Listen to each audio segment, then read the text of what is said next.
Alrighty, I'm here with Graham Oades from Service Skills South Australia, who, for your information and help, has taken part in the National Vet in Schools consultation on behalf of Service Skills. So what we're going to do with Graham right now is talk to him a little bit about the new Vet in Schools sort of approach for SACE and for high school qualifications.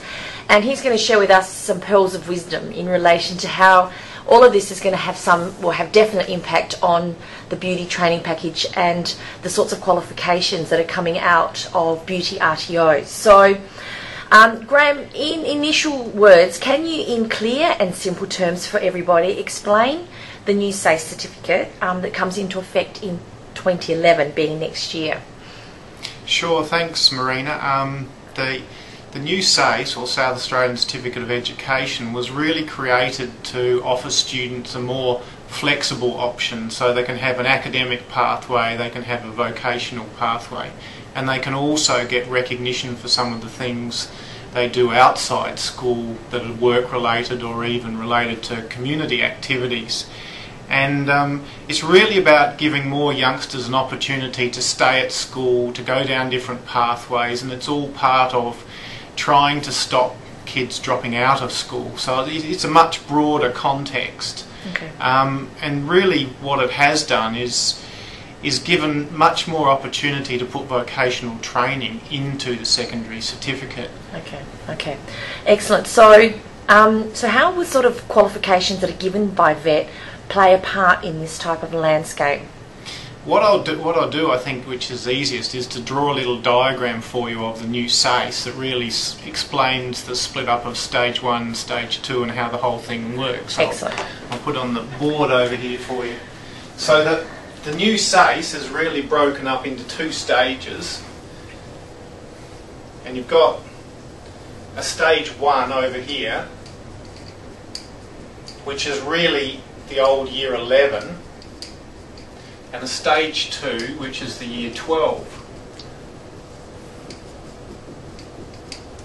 Now the first thing the kids do, which is worth 10 points, this whole thing is worth 200 points,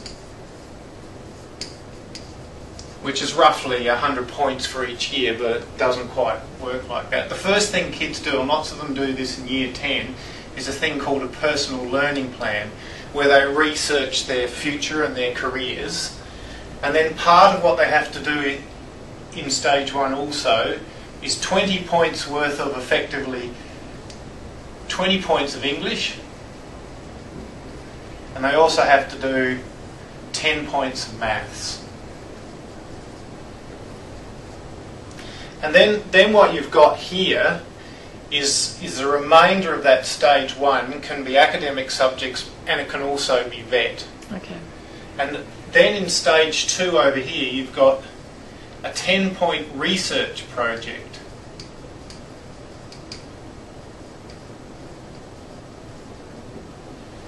So what you've got really is 150 points, or 75% of the SACE can now be done in VET if you really wanted to. Now, the important thing about the Stage 1 and the Stage 2 is that at least 60 points here have to be Stage 2, and the remaining 60 to 90 over here, so this whole section here, can be Stage 1 or Stage 2. Now, for RTOs, the thing to remember is that Stage 1 is normally Cert 2 qualifications, and the Stage 2 is normally considered to be Cert 3 qualifications, or part of, because obviously they're not going to complete, they're unlikely to complete full Cert 3s.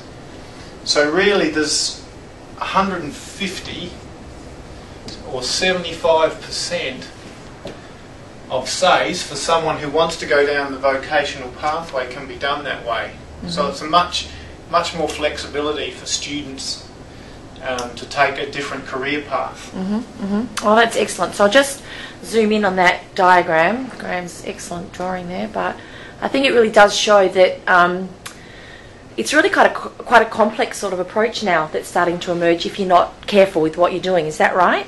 Yeah, and I think it's very important for parents and kids and RTOs to go and have a look at the SACE website and really try and get an understanding of it. Okay. Because it gets even more complicated if kids are trying to get university points. Yeah. So as an RTO though, if we get back to our beauty network, and I might not, if I'm an RTO, I might not have entered the vet market in a big way or at all. What sort of things do I need to do to make sure that I've got in place to be a part of vet and vet in SACE in South Australia?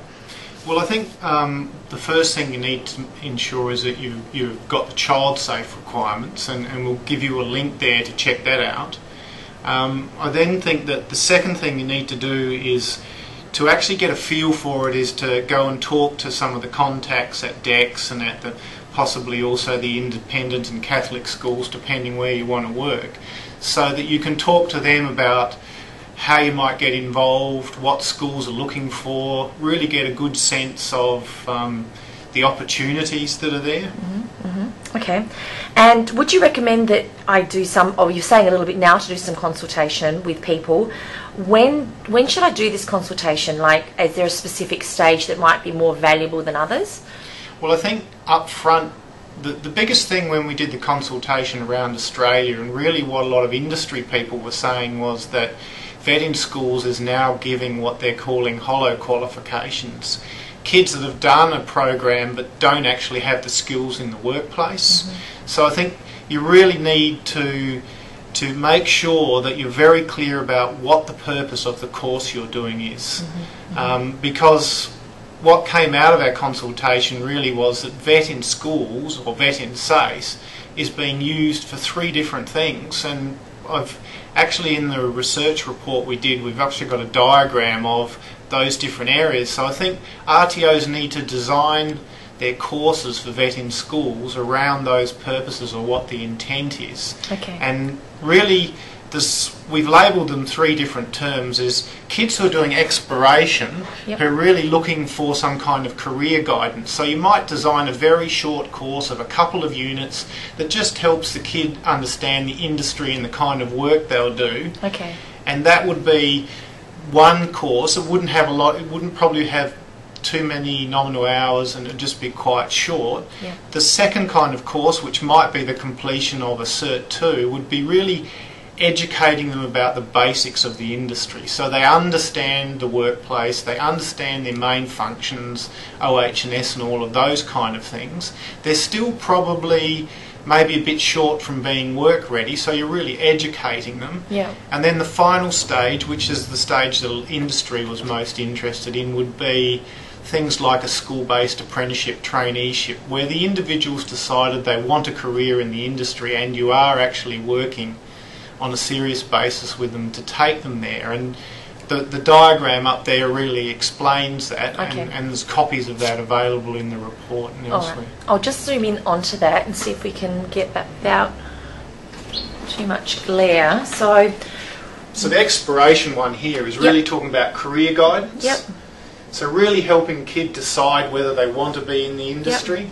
Second purpose that comes across, and this is getting used quite a bit in schools, almost like pre-apprenticeship type stuff, is where you're really giving them the employability skills and maybe a skill set of the lower level skills that would be used in industry, sort of giving them a good sense of the industry.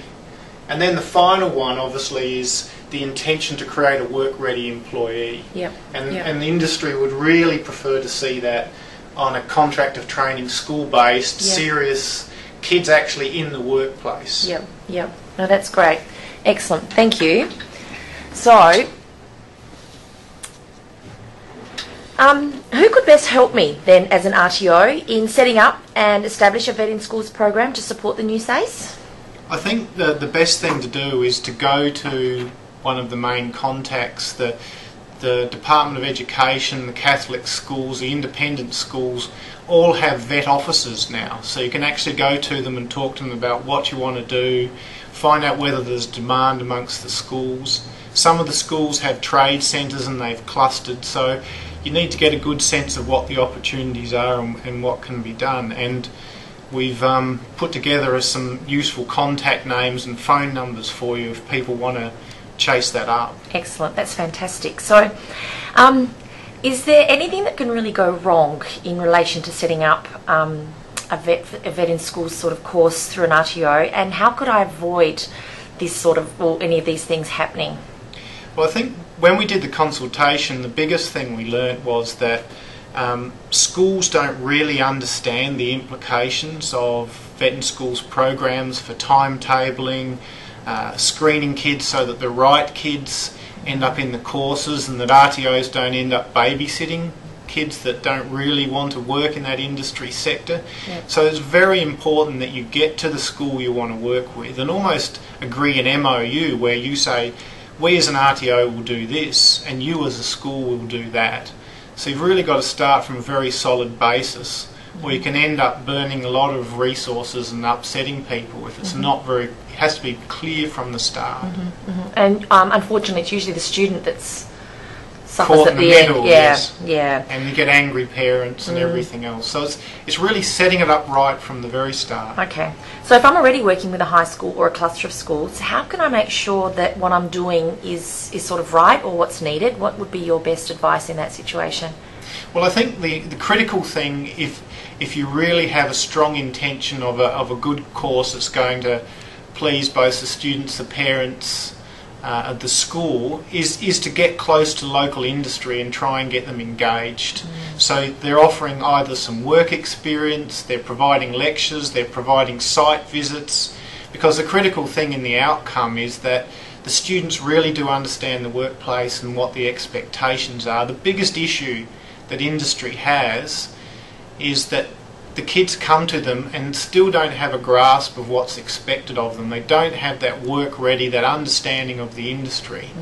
So the thing that goes wrong is that detachment from industry, that detachment from the absolute realities of work. Because most work, it gets boring and it's tough and it's long, and if kids don't understand that, you've created a disconnect. Absolutely. No, that's fantastic. So I suppose the last real question that we really need to know is who or where or what sort of information can I get and that will help me with my Vet in SACE programs? Okay, so I think I'll just flick forward here, and there, Marina, what we've put up is it's very important that they go and have a look at the new SACE website. There's a vet section in there, and there's also a thing called a recognition register that they need to have a look at that tells you how many points each of the various certificates are worth.